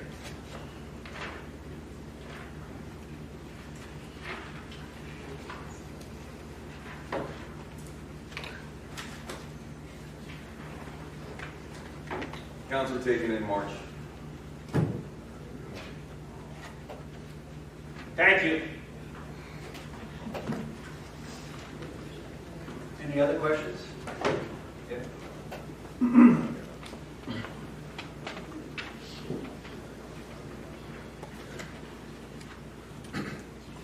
Margie Swart, M-A-R-G-I-E-S-W-A-R-T. Would you please classify Aram Avenue? Is it a local road, a collector road, or an arterial road? I would believe it's a collector road. What is the proposed speed limit on Aram Avenue? I believe 35. I'd have to double check the Greystone, the Woodlands of Greystone. I believe it's 35. And there will be two traffic circles, if I understand. Is that correct? Along Aram Avenue between Pottstown Pike and Phoenixville Pike? I would have to double check the plans for the Woodlands of Greystone. I did not prepare the plans for that development, so I wouldn't know exactly. We weren't asked to look at those internal intersections. We were only asked to look at the ends. We weren't asked to look at the ends. And then are traffic circles generally installed as a speed reducing device? That's right. Yeah. So if there are two or several traffic circles proposed for Aram Avenue, it is to reduce speed on that. That's correct. Yeah. Are you aware that there will be a bike lane the entire length of Aram Avenue between Phoenixville Pike and Pottstown Pike? I have to check the plans. I don't want to answer. Okay, thank you. If there are no further questions, I'd like to move the introduction of exhibits A1 through A11. That completes school district's case. Any objection to the board would admit those exhibits? They have to be admitted. We're now turning it over to the parties. Mr. Jansen, do you have anything you'd like to present to the board? No. No? Okay. Mr. Gallagher? No. No? Mr. Bailey? I have a prepared statement, but I'm wondering whether it is inappropriate for the conditional uses about noise and lighting and things like that. Now's your time. Now's the time. And you can read it slowly. If you have an extra copy, you could give it to the court reporter afterwards. I brought 8 copies, and Okay. I also gave copies to Why don't we mark it as an exhibit then? Derek Davis this morning. Let's mark it as Bailey Exhibit 1. Okay. Thank you. Thank you. Do you want to give us one? We'll pass it down. Excuse me? Do you want to give us the other copies? We'll pass it down to the board members. One thing they always taught as teachers, always come with. Thank you. I'm going to give this to the court reporter. Okay. I'll make this brief. I want to thank you all for all you do for this township very much. I attended the meeting where you agreed to help fund the study for the development of plan to reach many townships' energy goals by 2020. I have briefly reviewed the land development and conditional use plans for the elementary school that is needed. My concerns are these. There are quality of life issues, noise. I taught in school in the West Central School District, and I know the noise that is generated. By the way, I am not anti having a school there, by any means. Vehicle traffic from buses, trash vehicles, and delivery vehicles, bells, public address systems, alarms, and student outdoors for recess and dismissals all contribute to a great deal of noise. We have a long-term residents, as long-term residents, have had a stress level raised a lot recently, as we have had to tolerate the construction noises produced by the housing development all around us. I would like to see how this plan addresses this concern, primarily sound. A sound wall and a larger setback is a start. Air pollution. The winds in this area generally flow from the west to the east. This means that the fumes created by the school's furnaces will fall directly over our properties. I know these fumes are normally invisible, but we are finding out more and more that they are toxic to us and the planet. The airborne dirt generated by the construction can also be minimized. Light pollution. I am interested in seeing that the efforts to reduce the amount of external lighting that may be leaving the property is kept to a minimum. And the other one was about solar potential, and it's already been mentioned. Thank you. And Mr. Sinnott, anything? Okay, thank you. Any member of the public wants to make just a general, very brief statement to the board about this application? Okay. The board can now close the evidentiary portion of the hearing. And what I would recommend to the board is that we take it under advisement, and within 45 days you have to come back to a public meeting and render a decision. So that would be my suggestion. That's typically what we do at these hearings. It's the school district's view that we've met the legal requirements of the ordinance. Obviously, you can impose reasonable conditions, but they have to be based upon facts in the record. And understanding also that there will be time during land development to address such things as lighting and landscaping. Those are details which are not usually covered in determining the use, which, as I indicated, conditional use is basically a permitted use so long as you meet the ordinance specific requirements which are going to be accomplished. Point of clarification, Mr. Spizek. On page 1 of your study, it says Aram Avenue, and it has 15 miles an hour. Well, that's what it is today. That's what it is today. Do you think it's going to be 35 I miles? believe so, yeah. I have to double check it, but I believe so. And you as the board will determine what that speed limit is, because it's going to be a township road. Yeah, it's not 15. I think this one's posted today. Isn't it? What is it? There's also something. It's probably not even posted. In March or what? Okay, is the board comfortable with that suggestion, that we close the evidentiary portion, come back within 45 days to render a decision? Any decision the board makes has to be done in a public meeting, so most likely it will take place at the board's July meeting. One other thing, the time, the school district is on a bit of a timeline. The challenge of building a school is you have to coordinate it so that it is ready when the next school year opens. So they're trying to figure out all the pieces of the puzzle to come together to get all the permits, land development, state permits, so that the school will open in 2021. So we don't want to push you, but just want to keep in mind that the school district does have time constraints trying to work this schedule through. Good. Thank you. Thank you.